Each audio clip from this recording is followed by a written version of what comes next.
এখন বাংলায় স্বাধীনতার আগে থেকে স্বাধীনতার সময় পরবর্তীকালে বিশেষ করে 70-এর দশকের ওই সময় জুড়ে লক্ষ লক্ষ কোটি কোটি মানুষ তারা তাদের পরিবার উদ্বাস্তু হয়ে ওপার বাংলা থেকে এপার বাংলা এসছেন এবং এখানকার জল মাটির সঙ্গে মিশে গিয়ে তারা আমাদের আত্মার আত্মীয় হয়ে এই মাটির সঙ্গে সবাই মিশে গেছেন। তারা ভারতের নাগরিক, তারা ভারতের মানুষ।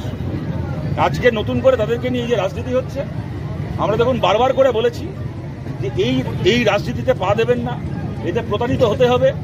আমরা মানুষের এই শান্তনু ঠাকুর বলেছিলেন যে যেদিন সিএ চালু হবে সবার প্রথম সিএতে অ্যাপ্লিকেশনটা আমি করব। আজকে 1 বছর হয়ে গেল, করেছে শান্তনু ঠাকুর।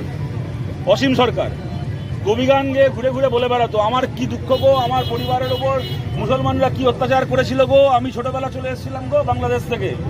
তার তো সবার আগে সিএতে অ্যাপ্লাই করা উচিত ছিল। সত্যি বাংলাদেশ থেকে এসে থাকেন, যেই সিএটা হলো তখন বলছে না আমার তো ভারতীয় জন্ম, আমি কেন অ্যাপ্লাই করবো।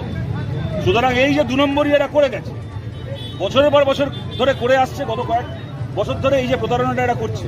সুতরাং আমরা